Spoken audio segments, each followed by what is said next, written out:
വിഷ്ണുശാലിനിയുടെ latest എപ്പിസോഡിൽ വിഷ്ണു അങ്ങോട്ടത്തേക്ക് വരുമ്പോൾ കാർത്തികയാണെങ്കിൽ അങ്ങ് ഒഴിഞ്ഞു മാറി പോകാൻ തുടങ്ങുകയാണ്. അന്നേരം എനിക്ക് കുറച്ച് സംസാരിക്കാനുണ്ട്, താനവിടെ ഇരുന്നേന്ന് പറയുമ്പോൾ കാർത്തിക അത് കേൾക്കാതെ വീണ്ടും അകത്തേക്ക് പോകാൻ തുടങ്ങുമ്പോൾ നിൽക്ക് എന്ന് പറഞ്ഞ് വിഷ്ണു അങ്ങോട്ട് ദേഷ്യപ്പെടുകയാണ്. എനിക്ക് സംസാരിക്കാനുണ്ടെന്നല്ലേ പറഞ്ഞത് എന്ന് പറയുമ്പോൾ ഞാൻ വിഷ്ണുവിൻ്റെ കാപ്പി എടുത്തുകൊണ്ട് വരാമെന്ന് പറയുമ്പോൾ അതിനൊക്കെ പൊന്നിയുണ്ടല്ലോ, താനവിടെ ഇരുന്നേ എന്നിങ്ങനെ വിഷ്ണു ദേഷ്യത്തോടെ പറയുമ്പോൾ കാർത്തിക ഇരിക്കുന്നുണ്ട്. തുടർന്ന് ചോദിക്കുകയാണ്, താൻ എന്തിനാണ് എന്നോട് ഈ കള്ളക്കളിയൊക്കെ കളിക്കുന്നത് എന്ന് ചോദിക്കുകയാണ്. ഞാൻ എന്തോ കള്ളക്കളി, ഞാൻ അങ്ങനെയൊന്നും ചെയ്തില്ല എന്ന് പറയുമ്പോൾ ഇന്നലെ നടന്ന സംഭവത്തിൽ എനിക്കൊരു പങ്കുമില്ല, സത്യാമ്മയാണ് എന്നെ അങ്ങോട്ടത്തേക്ക് കൂട്ടിക്കൊണ്ട് വന്നത്, സത്യാമ്മ സ്വയം വന്നതാണ് എന്നൊക്കെ പറയുമ്പോൾ ഞാൻ വിശ്വസിച്ചു, ഉറങ്ങുമ്പോൾ സ്വപ്നാടനത്തിൽ അമ്മയാണെങ്കിൽ ഉണർന്നു വന്നതാണ്, ഞാൻ വിശ്വസിച്ചു എന്നൊക്കെ പറഞ്ഞ് ദേഷ്യപ്പെടുമ്പോൾ ഇനി എന്നെ പരിഹസിക്കേണ്ട, എന്തിനെന്നെ അവിശ്വസിക്കുന്നത് എന്നൊക്കെ ചോദിച്ച് കാർത്തിക എങ്ങനെ ന്യായീകരണങ്ങൾ അങ്ങോട്ട് വിശദീകരിക്കുകയാണ്. പക്ഷേ വിഷ്ണു ആണെങ്കിൽ പറയുന്നത് എല്ലാം എൻ്റെ തെറ്റാണ്, അന്ന് തന്നെ ആത്മഹത്യയിലേക്ക് വിട്ടാൽ മതിയായിരുന്നു, എല്ലാം കൂടി ഞാനെടുത്ത് തലേ വെച്ചു, ഇപ്പോൾ എൻ്റെ ജീവിതം ഇങ്ങനെയായെന്നും പറഞ്ഞ് വിഷ്ണു ആകെ ദേഷ്യപ്പെട്ട് കാർത്തികയോട് സംസാരിക്കുകയാണ്. അന്നേരം എനിക്കിനി ഒരു കാര്യം കൂടി അറിഞ്ഞാൽ മതി എന്ന് പറയുമ്പോൾ എന്താണെന്നിങ്ങനെ കാർത്തിക ചോദിക്കുകയാണ്. ഈ സമയത്ത് പൊന്നി അതിലേ പോകുന്നുണ്ട്. എന്നാൽ പൊന്നി ഇങ്ങനെ ശ്രദ്ധിക്കുമ്പോൾ കാർത്തിക കാണുന്നുണ്ട് പൊന്നിയെ. അന്നേരം പൊന്നി അങ്ങോട്ടത്തേക്ക് ഇറങ്ങി വരുമ്പോൾ വിഷ്ണു എന്താ എന്നിങ്ങനെ ചോദിക്കുമ്പോൾ അല്ല കാപ്പി എടുത്ത് വെക്കട്ടെ എന്നിങ്ങനെ പൊന്നി ചോദിക്കുന്നുണ്ട്. അന്നേരം ഇപ്പോൾ വേണ്ടുമ്പോൾ പറയാം എന്ന് പറയുമ്പോൾ വിഷ്ണു ദേഷ്യത്തിലാണ് സംസാരിക്കുന്നത്. അതിന് പൊന്നിക്ക് എന്തൊക്കെയോ വശപ്പിച്ചൊക്കെ തോന്നുന്നുണ്ട്.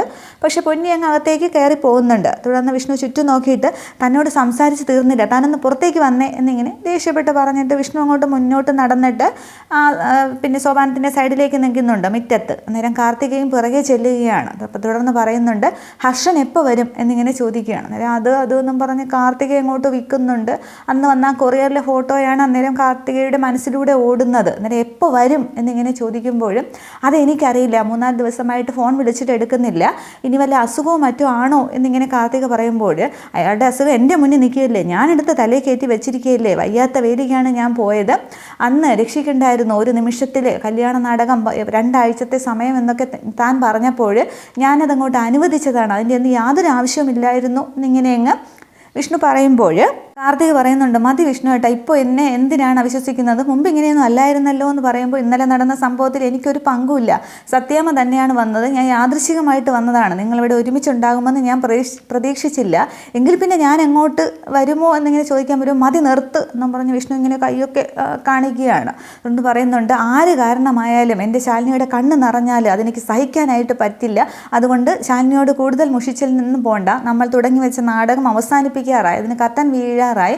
അരങ്ങിൽ പിന്നെ വീണ്ടും റിപ്പീറ്റ് അടിക്കുമ്പോൾ കാണികൾക്ക് മുഷിച്ചിലുണ്ടാകും, പിന്നെ അവരങ്ങോട്ട് കൂകി തുടങ്ങും, അതുകൊണ്ട് ഇതിന് കർട്ടൻ ഇടാനായിട്ട് സമയമായി, എത്രയും പെട്ടെന്ന് ഹർഷനെ കോണ്ടാക്ട് ചെയ്ത് വരുത്താൻ നോക്കുന്നൊക്കെ പറയുമ്പോൾ വിഷ്ണുട്ടൻ എന്നെ വിശ്വാസമില്ലെങ്കിൽ വേണ്ട, പഴയ ഇതിലേക്ക് തന്നെ ഞാനങ്ങ് മടങ്ങി പൊയ്ക്കോളാം, വിഷ്ണുട്ടൻ പറഞ്ഞാൽ മതി, ആ കുന്നിൻ ചെരുവിലേക്ക് തന്നെ ഞാൻ പൊയ്ക്കോളാം, വേണമെങ്കിൽ ഇത് ഇപ്പം തന്നെ പോകാം എന്ന് പറഞ്ഞിട്ട് കാർത്തിക് അങ്ങോട്ട് തിരിയുമ്പോൾ നിൽക്കുന്നിങ്ങനെ വിഷ്ണു പറയുന്നുണ്ട്. തുടർന്ന് തന്നെ പിന്നെ മരിക്കാനാണെങ്കിൽ അന്നേ എനിക്ക് വിടാമായിരുന്നു, പക്ഷേ അന്ന് ഞാനങ്ങനെ ചെയ്തില്ലല്ലോ, മനുഷ്യത്തിൻ്റെ പേരിലാണ്, ഇനിയും താൻ ഈ നാടകം അവസാനിപ്പിച്ചിട്ട് എങ്ങനെ ഈ ഹർഷനെ വരുത്താൻ നോക്ക്, ബാക്കിയുള്ള കാര്യങ്ങൾ എന്താണെന്ന് വെച്ചാൽ ചെയ്യാൻ നോക്ക് എന്ന് പറഞ്ഞിട്ട് വിഷ്ണു ദേഷ്യത്തോടെ അങ്ങ് അകത്തേക്ക് കയറി പോവുകയാണ്. അന്നേരം അതിനു മുന്നേ കാർത്തിക പറയുന്നുണ്ട് ശാലിനിയാണ് എന്നെ ഇങ്ങോട്ട് ഉപദ്രവിക്കാനായിട്ട് വന്നത്, അന്യായ ഒരു സ്ത്രീ എന്നെ ആദ്യമായിട്ടാണ് തല്ലുന്നത് എന്നൊക്കെ പറഞ്ഞ് കവിളിൽ കൈയൊക്കെ വെക്കുന്നുണ്ട്. അന്നേരം വിഷ്ണു അതൊക്കെ പറഞ്ഞിട്ട് അങ്ങ് പോകുന്നുണ്ട്. അന്നേരം കാർത്തിക മനസ്സിലിങ്ങനെ പറയുകയാണ് ഈ നാടകത്തിന് കത്തൻ ഇടാറായിട്ടില്ല വിഷ്ണുവേട്ട,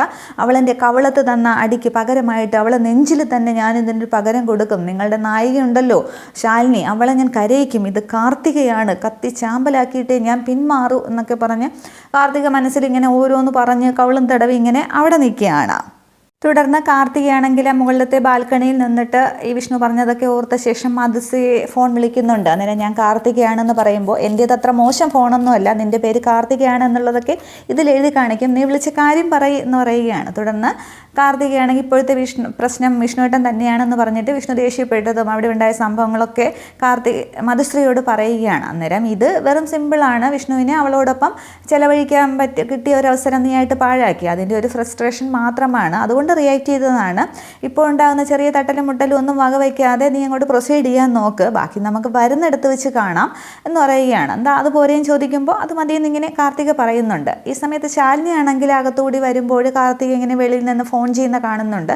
തുടർന്ന് ശാലിനി കുറേ നേരം ശ്രദ്ധിക്കുന്നുണ്ട്. പക്ഷേ സംസാരമൊന്നും കേൾക്കാനായിട്ട് ശാലിനിക്ക് സാധിക്കുന്നില്ല. ശാലിനി ആ ജനലിൻ്റെ അവിടെ നിന്നിട്ട് കാർത്തിക ഇങ്ങനെ ഫോൺ ചെയ്യുന്നത് തൻ്റെ ക്യാമറയിൽ ഒരു ഫോട്ടോ എടുക്കുകയാണ്. എന്നിട്ട് ഇങ്ങനെ ശ്രദ്ധിക്കുന്നുണ്ട്. പക്ഷേ സംസാരമൊന്നും ക്ലിയർ അല്ല. തുടർന്ന് മധുശ്രീ പറയുന്നുണ്ട്, നീ ഫോൺ വെച്ചേരാ, ഇപ്പോൾ ആ കളക്ടർ രാക്ഷസി ഉണ്ടല്ലോ, അവൾക്ക് കണ്ണും കാതും ഒക്കെ കൂടുതലാണ്, ഒന്നാമത് സംശയമാണ്, ഇനി പുതിയതായിട്ട് എന്തെങ്കിലും കണ്ടുപിടിക്കേണ്ട എന്നൊക്കെ പറയുമ്പോൾ അങ്ങോട്ട് കാർത്തിക ഫോൺ വയ്ക്കുന്നുണ്ട്. ഫോൺ വെച്ച ശേഷം കാർത്തിക കരുതുകയാണ്, കളക്ടർ രാക്ഷസി, ആ പേര് ശാലിനി നിനക്ക് നന്നായിട്ട് ചേരും എന്നൊക്കെ പറഞ്ഞ് അവിടെ നിന്നൊരു ചിരിയൊക്കെ ചിരിക്കുകയാണ്. അന്നേരം ശാലിനി ഇതൊക്കെ ശ്രദ്ധിക്കുന്നുണ്ട്. കള്ള ചിരിയാണല്ലോ, ഇവൾക്ക് ഇവിടെ ആരാ എത്ര പരിചയക്കാർ, ഇവളുടെ രഹസ്യങ്ങൾ എങ്ങനെയും കണ്ടുപിടിക്കണമല്ലോ എന്നിങ്ങനെ ശാലിനി ചിന്തിക്കുകയാണ്. തുടർന്ന് അടുക്കളയിലേക്ക് പോകുന്ന ശാലിനിയാണെങ്കിൽ അവിടെ നിന്നുകൊണ്ട് അനുവിനെ ഫോൺ ചെയ്യുന്നുണ്ട്. അനുപല്ലവിയെ ഫോൺ ചെയ്യുകയാണ്. അന്നേരം എന്താ മാഡം എന്ന് ചോദിക്കുമ്പോൾ ഞാനിപ്പോൾ ഒരു ഫോട്ടോ അനുവിൻ്റെ ഫോണിലേക്ക് അയച്ചിട്ടുണ്ട്, വിഷ്ണുവേട്ടൻ വിവാഹം കഴിച്ചു എന്ന് പറയുന്ന കാർത്തിക എന്ന് പറയുകയാണ്. അന്നേരം ഞാൻ നോക്കട്ടെ മാഡം എന്ന് പറഞ്ഞിട്ട് അനുപല്ലവിയാണെങ്കിൽ ആ ഫോട്ടോ നോക്കുന്നുണ്ട്. അന്നേരം ഇതാണല്ലേ കാർത്തിക എന്ന് പറയുകയാണ്. അന്നേരം അതെ മാഡം പറഞ്ഞ കുറച്ച് കാര്യങ്ങളൊക്കെ എനിക്ക് അറിയാമെന്നിങ്ങനെ അനുപല്ലവി പറയുന്നുണ്ട്. ഞാൻ എന്താണ് ചെയ്യേണ്ടതെന്ന് ചോദിക്കുമ്പോൾ ഇവൾ 100 കള്ളങ്ങൾ പറഞ്ഞ് ഫുൾ ബാക്ക്ഗ്രൗണ്ടൊക്കെ മറച്ചു വെച്ചാണ് സത്യാമ്മ പിന്നാലെ കൂടിയിരിക്കുന്നത്. കുറേ സെൻറ്റിമെൻ്റൽ ഡയലോഗും അനാഥാലയത്തിൽ വളർന്നു, അച്ഛനും അമ്മയും ഒന്നും ഇല്ല എന്നൊക്കെ പറഞ്ഞിട്ട്. അപ്പോൾ ഇവളെക്കുറിച്ചുള്ള ഡീറ്റെയിൽസ് അറിയണം, അതിന് ചെയ്യേണ്ടത് ഇതാണ്. പിന്നെ അനാഥാലയത്തിലും ആശ്രമത്തിലും ഒന്ന് തിരക്കണം. പിന്നെ ഇവളുടെ സോഷ്യൽ മീഡിയ അക്കൗണ്ട് കൂടി തിരക്കിയാൽ എന്തെങ്കിലും ഒരു തുറുപ്പ് ചീട്ട് കിട്ടാതിരിക്കില്ല. പിന്നെ ഒരു കുടുംബത്തെ മൊത്തം കബളിപ്പിച്ച് അകത്ത് കയറി ഇവളെക്കുറിച്ചുള്ള അന്വേഷണവും അതെൻ്റെ ഒരു സ്വഭാവം ഉണ്ടായിരിക്കണം എന്ന് പറയുകയാണ്. അന്നേരം ശരി മാഡം ഞാൻ അന്വേഷിക്കാം എന്ന് പറഞ്ഞിട്ട് ഈ അനുപല്ലവി ഫോൺ കട്ട് ചെയ്യുന്നുണ്ട്. തുടർന്ന് സ്കൂളാണ് കാണിക്കുന്നത്. അവിടെ ലഞ്ചിനുള്ള സമയത്ത് ബെല്ലടിക്കുകയാണ്. തുടർന്ന് പിന്നെ പപ്പി മോളാണെങ്കിൽ ഒരു സ്ഥലത്തിരുന്ന് ഭക്ഷണം ചോറൊക്കെ എടുത്ത് വെച്ച് പാത്രമൊക്കെ എടുത്ത് വെച്ച് ഇങ്ങനെ കഴിച്ചു തുടങ്ങുകയാണ്. കഴിച്ചു തുടങ്ങിയതിന് ശേഷമാണ് സത്യ വരുന്നത്. അന്നേരം ഇത്ര നേരം എവിടെയായിരുന്നു സത്യം ചോദിക്കുമ്പോൾ ടീച്ചറുടെ കണ്ണ് വെട്ടിച്ച് വരണ്ടേ എന്നിങ്ങനെ ചോദിക്കുകയാണ്. തുടർന്ന് പപ്പിക്കുന്ന ദോശയാണോ എന്നിങ്ങനെ ചോദിക്കുകയാണ്. അന്നേരം അതെ എൻ്റെ ചേച്ചിയമ്മ ഉണ്ടാക്കിയതാണ്, ചേച്ചിയമ്മ ഉണ്ടാക്കുന്ന ഭക്ഷണം ഉണ്ടല്ലോ ഭയങ്കര ടേസ്റ്റാണ് എന്നിങ്ങനെ പറഞ്ഞു വരുമ്പോഴാണ് പപ്പി പെട്ടെന്ന് ചിന്തിക്കുന്നത് ശാലിനിക്ക് സത്യം ചെയ്ത് കൊടുത്ത കാര്യം സത്യയോട് പറയില്ല എന്നുള്ളത്. അന്നേരം സംസാരം അങ്ങ് നിർത്തുമ്പോൾ എന്താ പപ്പിയും ചോദിക്കുമ്പോൾ ഒന്നുമില്ല എന്ന് പറയുകയാണ്. തുടർന്ന് സത്യമാണെങ്കിൽ തൻ്റെ പാത്രത്തിലുള്ള ഭക്ഷണം കൊണ്ടെടുത്ത് വായിൽ വയ്ക്കുമ്പോൾ അതങ്ങ് തുപ്പുകയാണ്. അന്നേരം എന്താ ചോദിക്കുമ്പോൾ ഇതിൽ ഭയങ്കര ഉപ്പ്, അറിയാതെ ഇനി ശാരദാമ്മയും ശാന്താൻ്റെയും കൂടി മാറി മാറി ഇട്ടതായിരിക്കും എന്ന് പറയുന്നുണ്ട്. എന്നിട്ട് ഇനി എന്താ ചെയ്യുക എന്ന് പപ്പി ചോദിക്കുമ്പോൾ പപ്പി കഴിച്ചോളൂ എന്ന് സത്യ പറയുന്നുണ്ട്. അന്നേരം സത്യ കഴിക്കാതെ ഞാനും കഴിക്കില്ല, നമുക്ക് ഈ ഭക്ഷണം ഷെയർ ചെയ്ത് കഴിക്കാമെന്ന് പറയുകയാണ്. അപ്പോൾ പപ്പിയുടെ വിശപ്പ് മാറില്ലല്ലോ എന്നിങ്ങനെ പറയുമ്പോൾ സത്യയുടെ വിശപ്പ് മാറുമെങ്കിൽ എൻ്റെ വിശപ്പ് മാറുമെന്ന് പറയുകയാണ്. തുടർന്ന് അവർ അങ്ങോട്ടും ഇങ്ങോട്ടും ഞാൻ വാരിത്തരാമെന്നും പറഞ്ഞ് പപ്പി സത്യയ്ക്ക് കൊടുക്കുന്നുണ്ട്. അന്നേരം ആദ്യം ഭക്ഷണം അത് വായി വയ്ക്കുമ്പോൾ തന്നെ സത്യയ്ക്ക് ആ ടേസ്റ്റ് മനസ്സിലാവുകയാണോ ഇങ്ങനെ ചിന്തിക്കുകയാണ്. അന്നേരം എന്താ സത്യം ചോദിക്കുമ്പോൾ ഈ ഭക്ഷണം ആരുണ്ടാക്കിയെന്നാണ് പറഞ്ഞതെന്ന് ചോദിക്കുകയാണ്. അന്നേരം ഇതെൻ്റെ ചേച്ചിയമ്മ ഉണ്ടാക്കുന്ന ഭക്ഷണം ഉണ്ടല്ലോ, ദോശയെന്നല്ലേ, ഏത് ഭക്ഷണവും ഭയങ്കര ടേസ്റ്റാണ്, എല്ലാവർക്കും ഇഷ്ടമാണ്, സത്യമ്മയ്ക്കും ഇഷ്ടമാണ്, പക്ഷേ സത്യമ്മ അത് തുറന്ന് പറയില്ല എന്നിങ്ങനെ പറയുകയാണ്. അന്നേരം എന്താ എന്നിങ്ങനെ പക്ഷേ സത്യയോട് ചോദിക്കുന്നില്ല, ചേച്ചിയമ്മ തിരിച്ച് വീട്ടിൽ വന്നോ ആ കാര്യങ്ങളൊന്നും ചോദിക്കുന്നില്ല. തുടർന്ന് ചോദിക്കുകയാണ് എന്താണെന്നിങ്ങനെ പപ്പി ചോദിക്കുമ്പോൾ അല്ല ഇത് കഴിച്ചപ്പോൾ എൻ്റെ അമ്മയുടെ പിന്നെ ഭക്ഷണത്തിൻ്റെ ടേസ്റ്റ് എനിക്ക് ഓർമ്മ വന്നു, ഈ ഭക്ഷണം ഇപ്പോൾ ഉപ്പായത് കണ്ടില്ലേ, അമ്മ ഇല്ലാത്തതിൻ്റെ കുറവാണെന്ന് പറയുമ്പോൾ അമ്മ ഗോവയിൽ ടൂറിന് പോയിരിക്കുകയില്ലേ, അതൊരു നല്ല കാര്യത്തിനായിരിക്കും എന്ന് പറഞ്ഞിട്ട് കഴിക്കുക എന്ന് പറഞ്ഞാൽ അങ്ങോട്ടും ഇങ്ങോട്ടും വാരി കൊടുക്കുകയാണ്. അതിനുശേഷം ഇത് ഭക്ഷണം കഴിച്ചിട്ട് നമുക്ക് വേണമെങ്കിൽ അമ്മയെ ഒന്ന് വിളിക്കാം, സത്യം കഴിക്കുക എന്നിങ്ങനെ പപ്പി പറയുമ്പോൾ ആ ശരിയെന്ന് പറഞ്ഞിട്ട് അവർ വീണ്ടും ഭക്ഷണവും കഴിക്കുകയാണ്. ഇതേസമയം ശാലിനിയാണെങ്കിൽ അടുക്കളയിൽ ജോലി ചെയ്തുകൊണ്ടിരിക്കുന്ന പൊന്നിയോട് ചെന്നിട്ട് എന്തെങ്കിലും സഹായിക്കണമെന്നൊക്കെ ചോദിക്കുകയാണ്. അന്നേരം വേണ്ട, ഇതൊക്കെ എനിക്ക് ചെയ്യാവുന്നതേ ഉള്ളൂ, പിന്നെ സത്യമോൾ അമ്മ മാറി നിൽക്കുന്നതിൽ പിണക്കമൊന്നുമില്ലേ എന്നൊക്കെ ചോദിക്കുകയാണ്. അന്നേരം പരിഭവമൊക്കെ ഒരുപാടുണ്ടാകും, അമ്മ ചെയ്തു കൊടുക്കുന്ന ഒന്നും ശരിയാവില്ല, എത്ര ടേസ്റ്റായിട്ട് ഭക്ഷണം ഉണ്ടാക്കി കൊടുത്താലും 100 കൂട്ടം കുറ്റം പറയും എന്നൊക്കെ പറയുമ്പോൾ അതല്ലെങ്കിൽ അമ്മമ്മയും അപ്പൂപ്പനും വളർത്തുന്ന കുട്ടികൾക്ക് കുറച്ച് പിന്നെ ശാഠ്യമൊക്കെ കൂടുതലായിരിക്കും, മക്കൾക്ക് കൊടുക്കാത്ത സ്നേഹം കൂടി അവർ കൊച്ചുമക്കൾക്ക് കൊടുക്കും എന്നൊക്കെ പറഞ്ഞ് അങ്ങോട്ടും ഇങ്ങോട്ടും സംസാരിക്കുന്നുണ്ട്. ഒരു വടിയെടുത്ത് തല്ലാൻ പോലും മുത്തശ്ശിയും സമ്മതിക്കില്ല എന്നൊക്കെ പറയുകയാണ്. അന്നേരം ഇനി ഞാനങ്ങോട്ട് ചെല്ലുമ്പോൾ പരിഭവങ്ങളുടെ കെട്ടഴിക്കും, കളക്ട്രേറ്റിൽ പോലും ഇത്രയും പരാതി കാണില്ല, പിന്നെ എൻ്റെ ജോലി തിരക്കൊക്കെ അവൾക്കറിയാം എന്നിങ്ങനെ പറഞ്ഞുകൊണ്ടിരിക്കുകയാണ്. ഈ സമയത്ത് അവിടെ സത്യയും പപ്പിയൊക്കെ ലഞ്ച് ബ്രേക്ക് കഴിഞ്ഞിട്ട് ഭക്ഷണമൊക്കെ കഴിഞ്ഞതിന് ശേഷം ഫോൺ വിളിക്കുകയാണ്. അന്നേരം പറഞ്ഞു തീർന്നില്ല, അതേ വിളിക്കുന്നു, ലഞ്ച് ബ്രേക്ക് സമയത്ത് ഫോൺ ഓണാക്കി വിളിക്കുന്നതായിരിക്കും എന്നും പറഞ്ഞ് കോൾ അറ്റൻഡ് ചെയ്യുകയാണ്. അന്നേരം ലഞ്ചൊക്കെ കഴിച്ചു എന്ന് ചോദിക്കുമ്പോൾ ഇന്നത്തെ ഭക്ഷണം വളരെ ബാഡായിരുന്നു അമ്മയെന്ന് പറയുന്നുണ്ട്, നിറയെ ഉപ്പായിരുന്നു എന്ന് പറയുന്നുണ്ട്.